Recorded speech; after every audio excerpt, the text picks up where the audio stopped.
Alright, another Survivor season concludes, and I got some stuff that I wanted to with this finale, but overall with the season, not too sure. I'll try and touch upon that, as we get to the end of this video, right? So, everyone comes back from camp, and half the tribe is unhappy, both on how the vote went down, and then of course Jay is upset that he wasted his idol, yeah.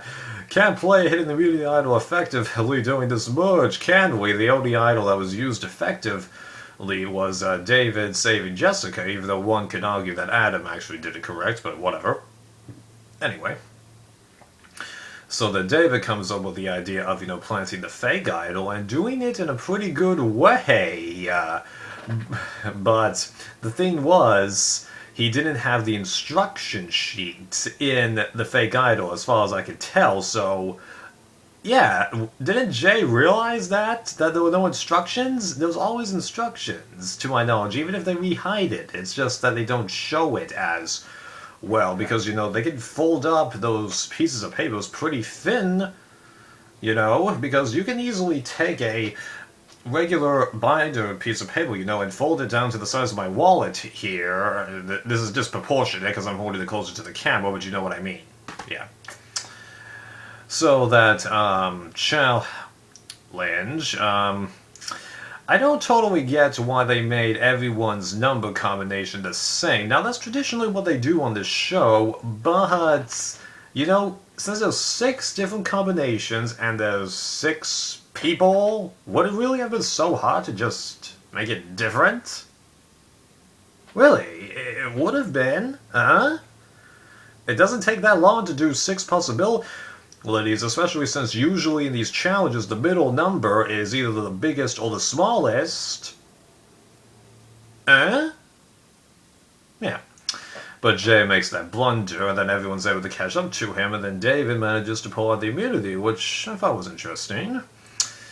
And it would set up a pretty funny moment with Jay, although I was a little bit bummed that Jay would be booted a little early, because I felt like, he would have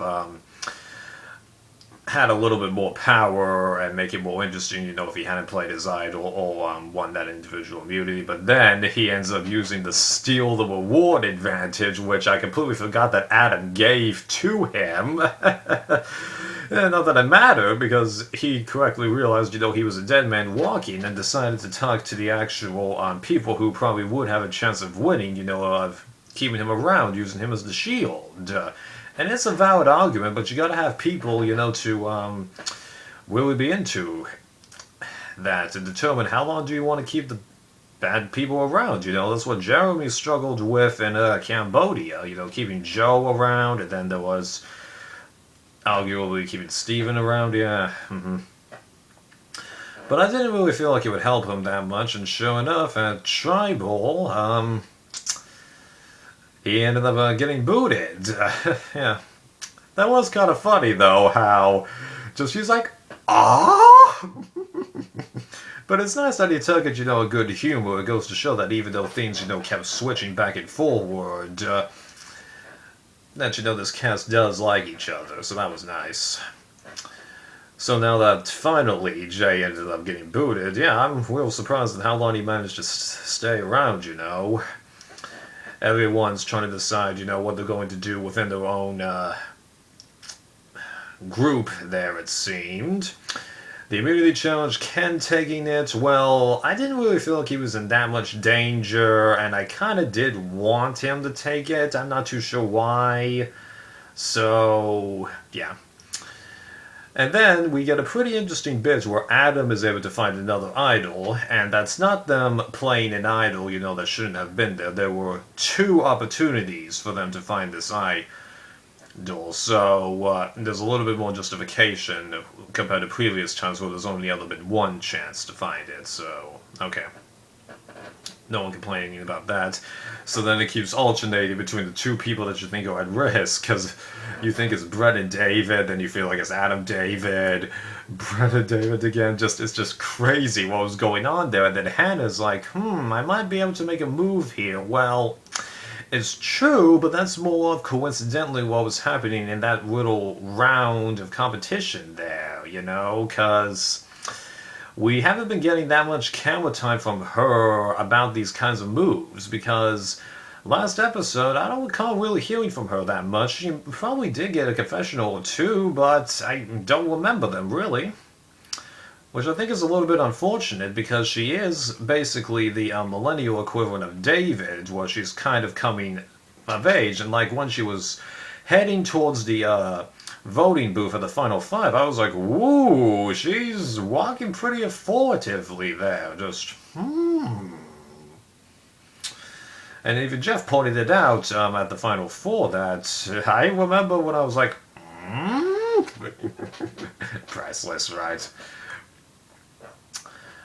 So, turns out at the tribal, though, like, pretty much everyone ended up being fooled, minus Hannah, because Brett ended up getting booted 3-2, and I was somewhat okay with that, because due to the fact that someone in the David, Jay, and Adam block, didn't get voted out, that meant, especially the fact that Jay had already gone, that one of them would end up winning, because I could tell for the moment that Brett's torch got snuffed that the game was down to Adam and David, because Ken, even though he was getting more camera time, just had not done anything to justify him winning it, and then Hannah, even though she had somewhat improved her standing, it just wasn't enough, and she wasn't getting the right kind of camera time.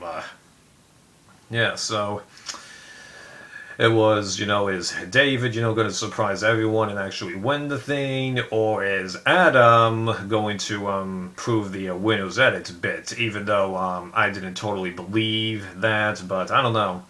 The whole idea of winner's edits, I don't know if I always believe that. It's more of, could this person win the game? Because I've said it before, I've said it again. Tons of people sign up for this particular reality show and have no chance of winning. And I'm not talking about right at the beginning of the game. Okay, it's just there ends up being nothing that they can do because of either the hand that they're dealt or just because of their personality. Now, there are exceptions because David, he was able to go from nothing to one hell of a competitor. Or in this particular group, but yeah, this is a Big Brother where almost everyone has a shot, right? So then we got to the Final Four, and this is where things began to get real intense, because I had been thinking about it for a little bit and concluded that I would rather see Adam win over David, even though David, I felt like based on the edit that he was getting in this episode would deserve it, but I felt like Adam has a little bit more of, playing the right social and strategy cards, even though one would argue that that's the same thing, and he did prove himself with a couple of challenges and the idol wins, Basically what I'm trying to get at is that he's resembled a couple of winners that we've seen before. Well, David, it's more of, he's got a more unique story, and if he gets rid of Adam, the other two just don't have a shot at it, yeah.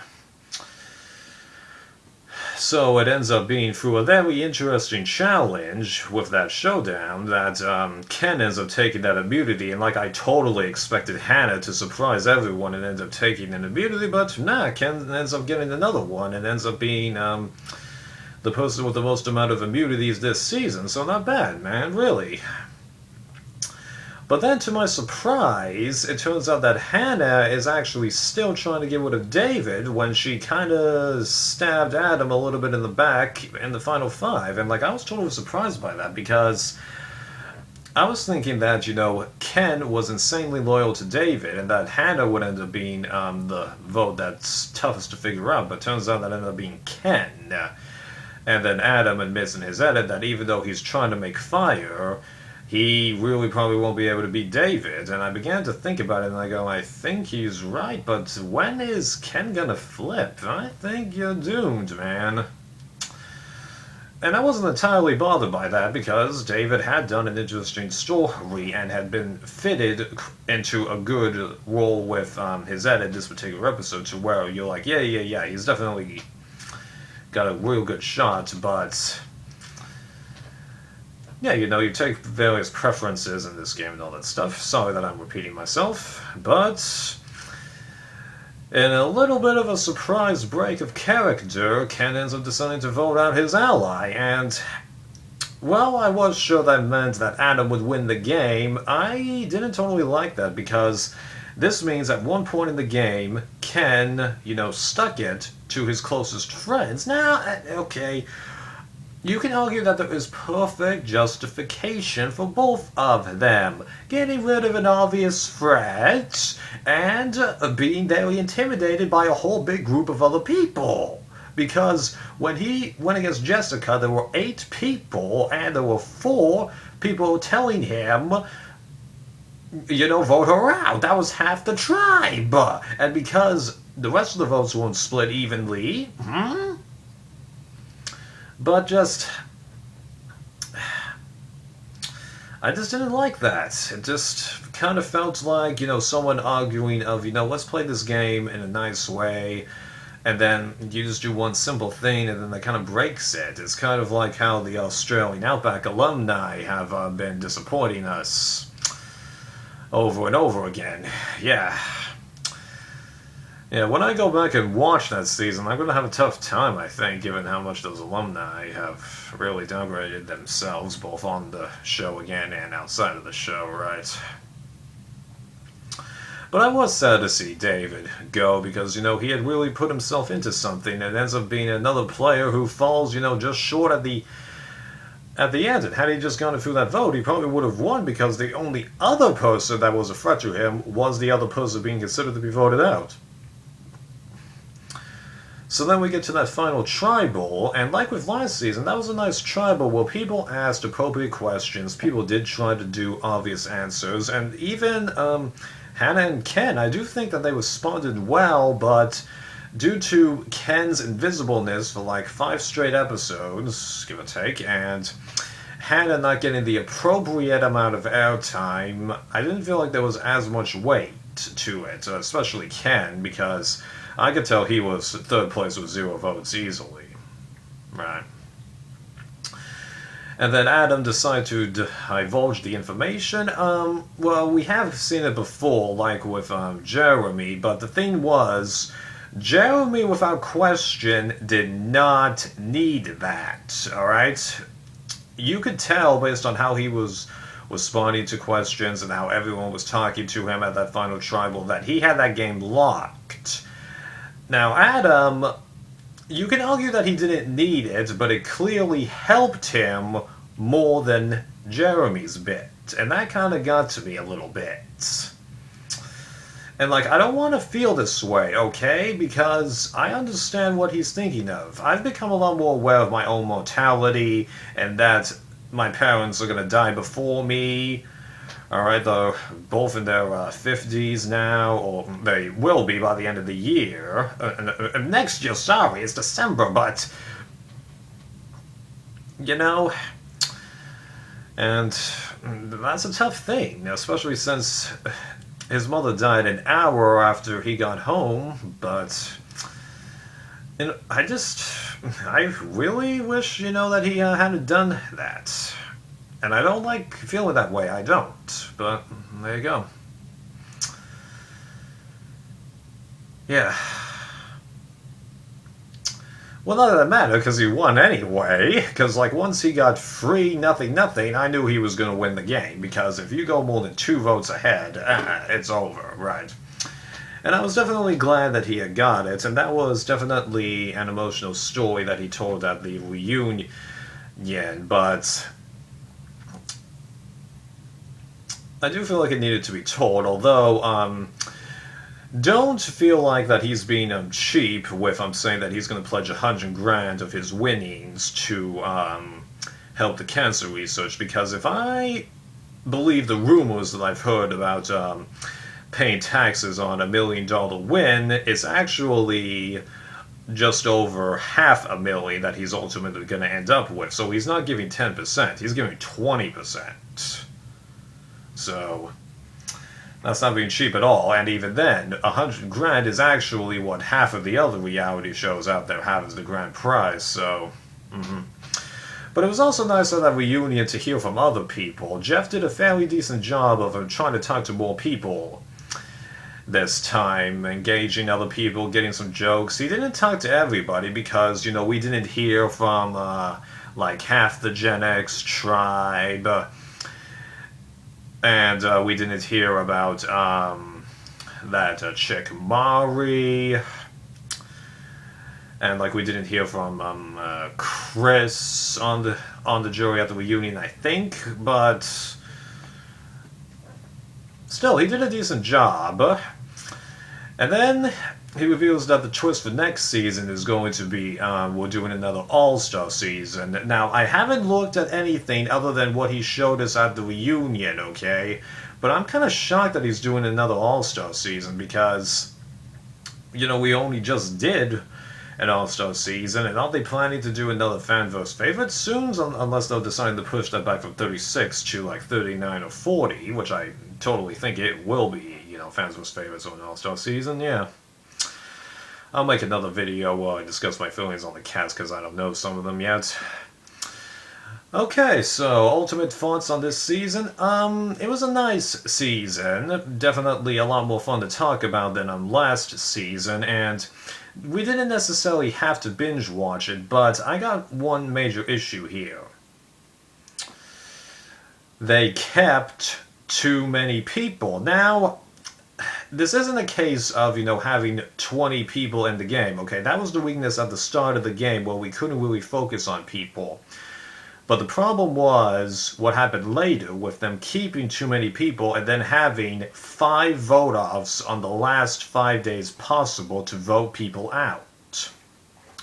Because they didn't get rid of people, it was a lot harder to start asphyxiating strengths and cons to the remaining people, get feelings that certain people have chances to win this game versus not. Because I'm used to seeing a few people stick around for a good while on this show. Because like last season, even though I ended up being wrong in my assumptions, I was able to put pros and cons on people, get good feels from them, feel like they were getting the appropriate amount of camera time, even though the winner I do still feel like kind of bad at it in hindsight. But here, I didn't get like the hype and the nervousness for certain people until this particular episode. There was a little bit of it before, but not nearly enough, because like if we were to compare the drawing rocks of this season to Blood vs. Water, I actually felt that there was a lot more at stake at the Blood vs. Water drawing than this, and it's not because there were less people. If you count Redemption Island, the people on Redemption Island, there really was not that big a difference. The issue was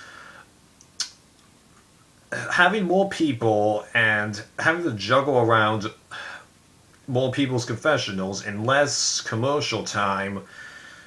That hurt the season. Because, like, I genuinely think I should have been rooting for David a little more than I actually did before the Final Four. Because if you look at my previous episode's vlog, I mentioned that if he makes it, he has a chance. Well, as it turns out, the only person who could have beaten him outright was Adam. Had it been David versus Jay versus somebody, it would have been real close. 6-4 or 6-5 if the idea that the third person breaks the tie, if, it works out that way, yeah. So, yeah, I think I should have been feeling for this guy a little bit more than I should have been. And, like, I think we should have also been healing a little bit about Adam's, personal moves, but I think partially because of the rapid-fire eliminations, he ended up getting saved. Even though, if you actually look at who made the Final Four out of the Final 10, when they drew the rocks, what happened was that Jessica got booted, but then all of Zeke's group got booted 1, 2, 3, 4, 5, even though it wasn't exactly a smooth run in the vote. But they didn't need Will to flip, although they might have needed it in the next round, sorry, but yeah, that's the main problem with this season. They kept too many people for too long. So my recommendation to producers is not just stick with 18 people. I think you can do 20 people, but have the fluff get booted out at the beginning of the merge. You did that at Redemption Island in South Pacific. Do that approach there. Don't keep people to the end. Alright? Now, they might be able to pull it off with them next season, but yeah. So that's the main issue that I've got with this season, but I do like this cast. I felt like they did bring stuff to the table, although it wasn't all broadcast enough, and the theme did actually seem to matter out there, although it's a pity that it wasn't addressed enough, in my opinion, but this isn't so much because of lack of camera time, like with HVV, Caramel, Blood Cambodia. This is just keeping too much excess. That's how I feel. So I'm not entirely sure what I'm going to be ranking this season, but I'm not too worried about that in my mind. I know it definitely ranks above the bottom third, which should be enough for you guys, even though a few of you will probably be picky that I didn't outright put it over Caramel, although I'm pretty sure I will. And yeah, so see you for when I discuss the All-Star cast.